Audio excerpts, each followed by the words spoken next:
intro to the vlog? I mean, it's cool. Like, here's the intro and the outro. It was a busy day. I landed from Qatar and went hard for 14 hours.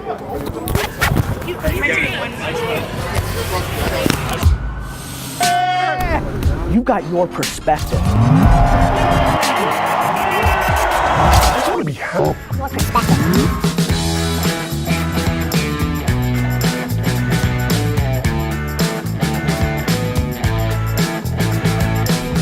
On this episode, my favorite human being in the world stops by. Yeah, I mean, Joe, like honestly, like Joe wearing pantyhose, what year was it? 70 what? Do you remember? 70. That is a risky move. Yo, you know what? No, man, I liked it. I saw the humor in it. First of all, it was a job, and it was a good job, and it was with a good company. Were you blown, by the way, I've seen the commercial a billion times, like, were you blown away how good your legs actually looked in the commercial, for anybody who's not watching, maybe we'll edit it on the vlog, like, it's a pan up of legs, and it's coming kind of up from the toes, from left to right, and like, it's nice looking legs, like, and then all of a sudden, it's Joe. This commercial will prove to the women of America that Beauty Miss Pantyhose can make any legs look like $1 million.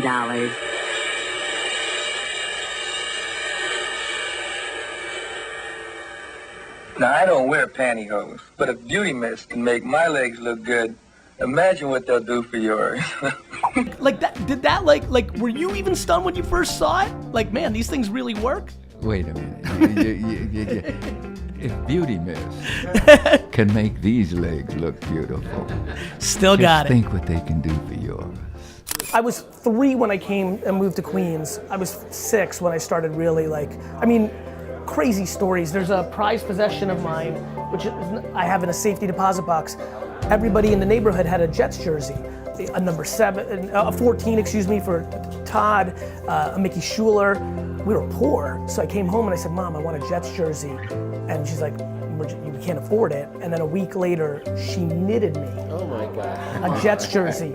And to this day, like, not only do I have it, my genuine dream in life is to buy the Jets and hang it in the entrance of the stadium and say, from not being able to afford a jersey to owning the team to just back to inspiring, you know? well, it's funny, when I was drawing up the partnership agreement with that I sent to AJ, I was going through my head of like, I was thinking like you. I was trying to think like, how would Gary see this? And I thought back all the way to 12 years old when I started a lawn mowing company. And it's like funny because I've always wanted to start a business, and I realized that I actually have started a number of businesses throughout my life, but I never really viewed it that way because I wasn't old enough in a way to understand like this is it. The macro was in place as an inevitable. The micro is the serendipity of what you end up with. Right. Like we could have done, Right. my dad could have had a food store and could have had a bookstore and we could have built Amazon. Like, Right. I don't, like Yeah. like too Wine, much stuff. I mean, we talk about it all the time. If wine wasn't so heavily regulated, I would have built VaynerMedia, I would have probably came into the family business. I VaynerMedia would've- would have never existed. VaynerSports would have never existed. Yeah, because I was, If wine was soda, anything that wasn't right anything there, but I mean, alcohol, yeah. I would have built a $400 million business, not a 60. Yeah. 100%. Yeah. I know it. Yeah, just state by state regulations It was just- squashed entrepreneurship and growth. Yeah. Yep. So if I can ask you a question. Yeah. As a one-man shop right now, Yeah. I'm building my brand. I'm doing a Yeah. lot of my favorite kind of content. I think I'd say what I'm probably best at is writing. Good. So I love blogging. I love writing about cases, Kevin Garnett, Tim Duncan, why you choose this financial advisor. You should take 1 week and reach out to every second and third tier sports business and agent and NFL blogging platform and reach out to them and say that you want to write for free for their platform. Okay. You get the exposure, they get content. That is a framework that everybody needs. It's one of the great trades in the modern business world right now. I can produce content. I'm a platform that needs more content. Yeah. The trade, right? Yep. People aren't willing, you hear me talk about this a lot, doing things for free. It's not free. You're getting exposure and cosign. You're not getting cash. You're getting what you actually need. Right. Yeah. That's great. what I would do. All right, bud? Gary, appreciate Such a it. pleasure. Yeah, Yeah, you too. real pleasure. Tyler, here's what I want to do with YouTube. Ready? YouTube. Tyler's gonna be in charge. Like my world's gonna be in charge. Here's what it's gonna be. Ready? We're gonna do shows, complete potpourri. We're gonna come up with concepts. Yep. We're doing Like I'm one gonna. tonight. I love you. Oh right, we're doing one tonight. This pizza and wine thing with me, Eitan, DJ Clue, But that's and gonna live on your channels. for now. if we had this, and by the way, maybe I think we're gonna edit it and put it on 137. it's done. And not put it on. That's right. We're Ready for gonna this? live stream it Let me on tell you what this, and then 137 we'll put it on YouTube is going to be. Ready? 137's YouTube. This is amazing. 137's YouTube is going to be the way everybody as a media company is going to do this in 3 years. It's going to be one big channel of pilots. Yeah. Of pilots. My lunchbox today. I'm actually going to call. We're going to actually own this. We're going to call it Pilot: the barber show with Rick Thompson show. See what happens. Next. Yeah. And then that's what I do trash talk. I did this as a one-off because I love it. Oh, but then and eventually, if it hits, you're gonna do episodic. we're gonna do podcasts from it. Podcasts and shows. That's right. It's gonna be called 130. The 137 channel is just gonna be pilots.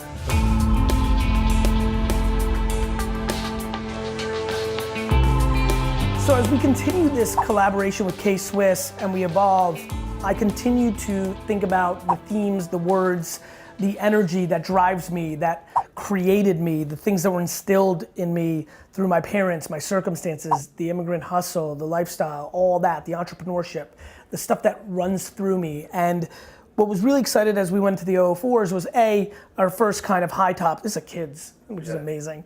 Our first high top, which really excited me in the white, and then the black low top. And we decided to go with optimism and positivity. The P and the O that really drive so much of what is needed, which is the reality is nothing good in your life can happen if you start with no. Because you're trying to get the push. Well, why don't we do both? Why don't I do one right now? I got it. Instagram, what up? Super fired up. This Saturday morning, tomorrow, well, let's make a decision. What time do we want to air it on Saturday morning? When are we ready? Were you guys gonna do it Monday? We're gonna do it Monday. Can we do it Saturday, this Saturday at 9? Yes. It's Memorial Day. Monday's Memorial Day. Monday, Memorial Day, yeah. Which is also fine because kids are home. Yeah, that was. But I Saturday morning cartoons. I'm doing it Saturday. Saturday 9 a.m. Saturday night. Cool. Get me a box of cereal. Instagram, I am super fired up. First of all, happy Memorial Day weekend. Thank you for following me on this platform. It means the world to me. Tomorrow morning, 9 a.m. I want you to grab the kids in your family. That's right, the kids in your family. I want you to open up your favorite cereal, whatever that may be. And I want you to go to YouTube at 9 a.m. because I am premiering something that I've been working on for 6 months. The premiere of my Saturday morning cartoon, Lil V.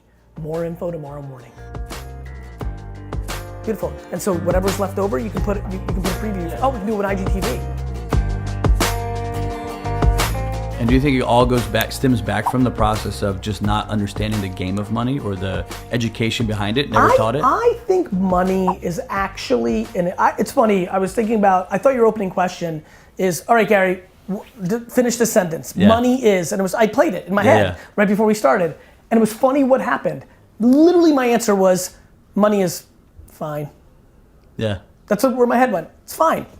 Like I understand the value. I hate when people watch or listen to me. Easy for you to say you have it. I'm like, you didn't know me in my 20s when I didn't.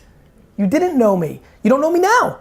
I have a very funny relationship with money. I do not think I'm overly strategic.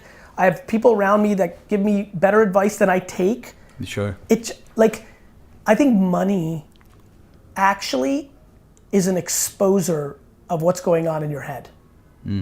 I think money is a physical exposer. Like reveals what's really behind that curtain right I think money and social media are very similar in that they expose who you are. Interesting. Almost like a character revealer. I think money's a character revealer. Yeah. I think if you're insecure and you want, your older brother was successful and you're insecure about that you're gonna do everything you can to amass money in the short term and expend and deploy it to create a perception. Yeah. Do you think that, you know... You agree with that, Jace? What? Totally agree. You don't react to a lot of stuff, like, you just believe in it. I did. I just texted the thread, so I was like... It's just very real, like I just, like, nobody knows how, like I have no idea when I look at everybody here, how much money they have saved, how much debt they're in, or anything about it. And that's what everybody is. But everybody can see, I can see Nate's wearing those Nikes, I can see the Patagonia hat on Jason's, I see your, and that's why people use it. because we don't talk about money. Like, you know, I famously talk about this one story, I think you were my admin at the time, where somebody was really razzing me on social, like, you're a bad guy, Gary. You talk about buying the jets, but you never tweet about charity like everybody else. And I was in a weird mood. And I hit up the guy, and I met him at Starbucks on the Upper East Side, and I brought my tax return. I showed him that I gave a ton to charity compared to my, and I go, what you're stupid about is my friends that you're putting on a pedestal in Silicon Valley, they talk about it on Twitter. And I know some of them don't do it. Right. I'm like, here's me, I'm sorry that I'm not comfortable promoting this. So like, I think that's what I think about, those things. Like, you know, like, God. I mean, there's that classic, like, there was a really fun meme that was on Instagram a couple years ago where it showed Jay-Z as a kid and the big chains and all the jewelry, and then Jay-Z today, plain black t-shirt, and he goes, this guy had $3 million, this guy has $500 million. And I think there's a very interesting thing about that. Actually, I was just saying something about podcast puffs. So I sent I made this one-off cereal up there, and I sent it to a bunch of influencers who are part of my database and was just like, what's up? Like, this is for you. Hope everything's good. And it was really interesting watching what everyone's doing with it. I'm getting a ton of brand awareness because it's something unique and different. So, you know, obviously you have a product. That fits at a brand level. But yeah, but that's where I'm going with it. Like, it's like what if you made a beef jerky? And the thesis was, you guys are traveling and filming all the time. Here's like an accompanied beef jerky. I think an unusual product that you give to the community, there's something that breaks, like, nobody was expecting to get a box from me that had a box of cereal with me on it. It like breaks you like completely, like, what the I'm very big into like, what the that's why I do the sneaker deal, right? Like, I think I wonder if you can do something like, what the Yeah, it's with more attitude. Yeah, like I don't know how much a parachute costs, but like if you sent like a parachute to 50 big time people on Instagram or vloggers that you wanted that you don't have, and I assume a parachute's expensive. Like if it's $380, but it's branded on you, and like, and literally the note is like, we're inspired by the work you do. We'd love to see you jump out of a plane and do a film. That just breaks people. Well, there's a parachute. There it is. Credit goes here. See? There you go. Breaking the norm. Everybody's gonna send you a t-shirt, a hoodie, and an iPhone case. That means they're dead. Cereal. If you think about your videos 3-4 years ago, Yes. they were much more technical. And now I feel that the editors are looking much more for the punch in the media. To me, what the conversion that I made there was two things. One, I myself am far more interested in understanding why. Bro, we're about to go around in a circle. All of you paid a lot of money, and I'm gonna tell you what you've already heard from me. So the technical part isn't working enough. The understanding why somebody doesn't act on the technical part is my problem. I put out an 86-page deck that is so technically sound and so detailed on how to build your personal brand. You all saw it. It's called the GaryVee content model. You saw it. It's black and white in deck form. What I'm interested in is both. And I say this a lot, and you'll appreciate this. You want the technical part of me? Why have I posted for 40 days in a row at the same exact time on Instagram? 4 days in a row. You can see that. Why? Like, I say it. Don't listen to what I'm saying. Watch what I'm doing. Right? You didn't need me to make a LinkedIn, you know, I'm putting out to the world that LinkedIn's good 3 months after I went all in on LinkedIn. You could have saw that. The answer, when a lot of my friends ask me that, and it's a very good question, I say because the technical part of me is my actions, which is public domain. I'm asking you to spend time to go and do it. You want the technical part? Sit down for 3 hours and consume everything I'm doing from a technical standpoint. Why did I stop doing hashtags? Like, you can learn everything. I used to do plenty of hashtags in my post. Now over the last 60 days, I don't. Like, you can get everything technical from me if you break me down technically. The reason the editors follow my lead, like I post every post.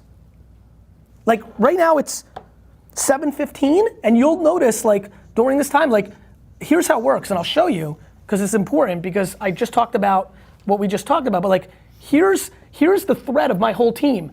This has been This is something I tweeted that I'm more than willing. They're asking me, do you want to, they're putting it, they know what to make. They're posting in here, right? Let me show you. This is all content that is being made, right, to post, but when it comes time to post on Instagram, for example, I am the one who literally posts and writes all the copy. I have gone more into the motivational. I view it as my desperate struggle to figure out why people aren't posting. That's what got me into keeping up with the Joneses. I never thought about keeping up with the Joneses. Why people bought Supreme, didn't cross my mind for 40 years of my life, why you bought a Rolex. Didn't even cross my mind until I started getting into, why are people not posting? Like reading comments. I know what you're saying in meetings like this, and I'm like, wait a minute, you care what other people think. Then it goes into, why do you care about what people think? Oh, your mother told you you were a loser, so you're insecure. Like this is a lot, everything. So that's how this all happened. And the answer is they both matter. The why, or like your emotional framework, and then the technical part is incredibly important.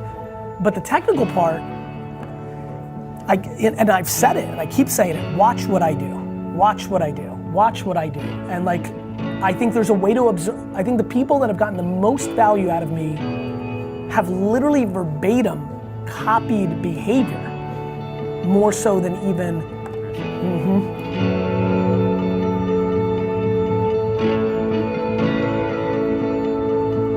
Thank you so much for coming. Episode 1 of Wine, Pizza, and Content.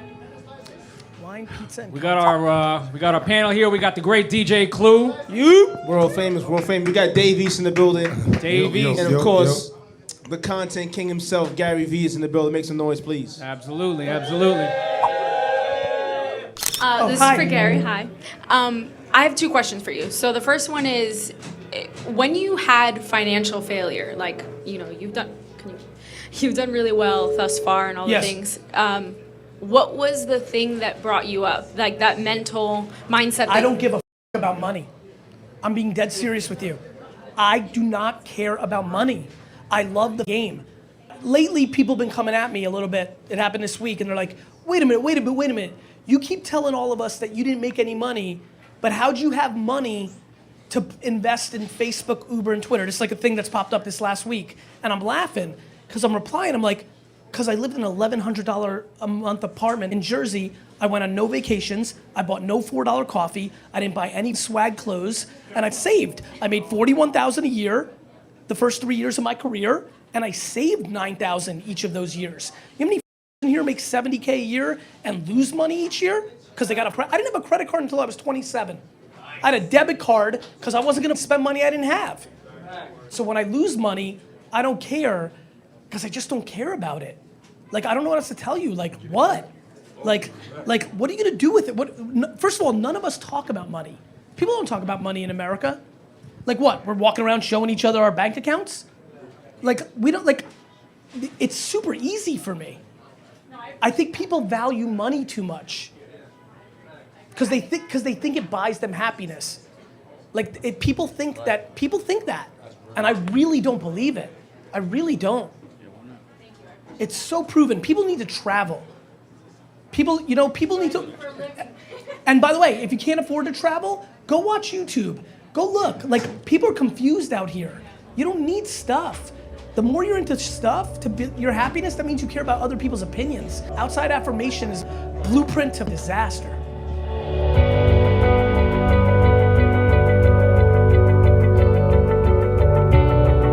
How do you differentiate the two between I'm supposed to be patient because of my age and not supposed, but keep going. Like, but you're ambitious? Yeah, exactly, and I need to go for, and the thing is, dude, think about me. Think about how ambitious I am. I know. And I push patience. Like, the balance of ambition and patience is everything. Yeah. But the part that you're not struggling with ambition. Right. You're struggling with patience. Yeah. And the reason why I say that is because that's exactly what happened. So I started on the. I want to buy a multi-billion-dollar sports franchise. I get it. Ambition's not my problem. I get it. My strength is patience. Yeah. Your problem isn't your ambition. How do I balance ambition and patience? Easy. lean into patience. Got it. Because ambition's easy. Right.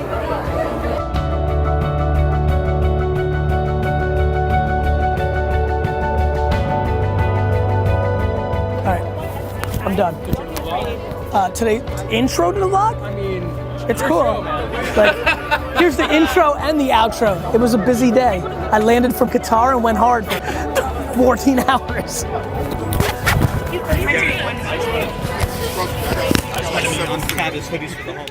Do you know what Big Wallet, Little Wallet is? No. Big Wallet, Little Wallet is like a hood game where like you roll up on somebody and you say Big Wallet, Little Wallet, and if they say bet, like they accept. First of all, it sucks to go like no, so you man up, and then you both take out your wallet, and whoever has the most money on them takes the other person's money. So Jason's like, I'll play you. Uh-oh, Jason feels good, I think. I feel like I'm gonna lose. I mean, he really wanted it. He did want it. He did want it. This is an easy win for him. You got it? Oh, you had it the whole time? All right, what do we got? All right, you good? Big wallet, little wallet. Oh, you got money. Who's gonna call it? All right. We'll just start with the 20. All right, I got 20. All right. I got $1. I got another 20. Oh, all right. Hold on. We counting. We got a 5. We got a 10. We got another 10. So Ooh. I'm up $1. Up $1. Really? Yeah. Yeah. No, that's not good. Okay. 21. Another 20. That's all I got. That's all you got. 5. So I got a 5. I'm down 15, right? No, I'm down 14. Oh, this is a close one. Oh no.